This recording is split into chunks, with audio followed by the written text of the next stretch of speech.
ఏపీలోని పెనమలూరు నియోజకవర్గంలో జనసేన పార్టీ సభ్యత్వ నమోదు కార్యక్రమం ఉత్సాహంగా జరిగింది. భారీ సంఖ్యలో కార్యకర్తలు, అభిమానులు హాజరై సభ్యత్వ నమోదు చేసుకున్నారు. ప్రతి ఒక్కరూ జనసేన కుటుంబంలో భాగస్వాములు కావాలని పిలుపునిచ్చిన మచిలీపట్నం ఎంపీ బాలశౌరితో మా input Narendra face to face.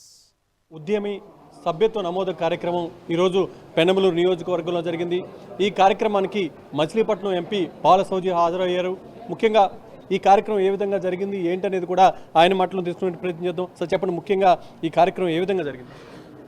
Pawan Kalyan గారి యొక్క పిలుపు మేరకు ఈరోజు ఉద్యమి అనేటువంటి ఒక కార్యక్రమం ద్వారా సభ్యత్వ నమోదుల కార్యక్రమాన్ని ప్రారంభించాం. మచిలీపట్నం పార్లమెంటు కృష్ణా జిల్లాలో పెనమలూరు నియోజకవర్గం అనేది చాలా పెద్ద నియోజకవర్గం. గతంలో పోల్చుకుంటే దాదాపు గతంలో ఒక 8,000 యొక్క సభ్యత్వాలు నమోదైనవి. ఇక్కడ స్థానికంగా ఉన్నటువంటి మా నాయకులందరినీ కూడా కోఆర్డినేట్ చేసుకుంటూ ఈ సంవత్సరం దాదాపు 20,000కు తగ్గకుండా చేయాలనేటువంటిది మా యొక్క ఆలోచన విధానం. డెఫినెట్గా జనసేన పార్టీ దినదినాభివృద్ధి చెందుతుంది. గ్రాఫ్ డైలీ పెరుగుతూ ఉంది, ప్రతిరోజు గ్రాఫ్ మాది పెరుగుతూనే ఉంది. సో దానికి తగ్గట్టుగానే పవన్ కళ్యాణ్ గారి యొక్క పిలుపు మేరకు ఈ కార్యక్రమాన్ని జయప్రదం చేయడానికి మా వంతు కృషి చేస్తాం.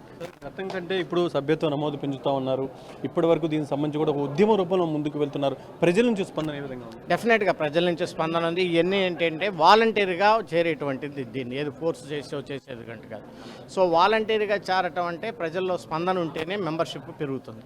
సో ఈ సంవత్సరం పెనమలూరు నియోజకవర్గం నుంచి మినిమం మేము ఒక 20,000 మందిని సభ్యత్వం తీసుకుంటాం. నమోదుకు సంబంధించి మొత్తంగా ఏదైతే పెద్ద ఎత్తున ఉద్యమ రూపంలో జనసేన ముందుకు తీసుకువెళ్తూ ఉంది. ఈరోజు పెనమలూరు నియోజకవర్గం ఏదైతే తాడిగడప మున్సిపాలిటీలో జరుగుతున్నటువంటి ఈ కార్యక్రమానికి ఏదైతే మచిలీపట్నం ఎంపీ కూడా హాజరయ్యారు. అదేవిధంగా ఇక్కడ తాడిగడప మున్సిపాలిటీ నుంచి పెద్ద ఎత్తున జనసేన కార్యకర్తలు, నాయకులు కూడా హాజరవడం జరిగింది.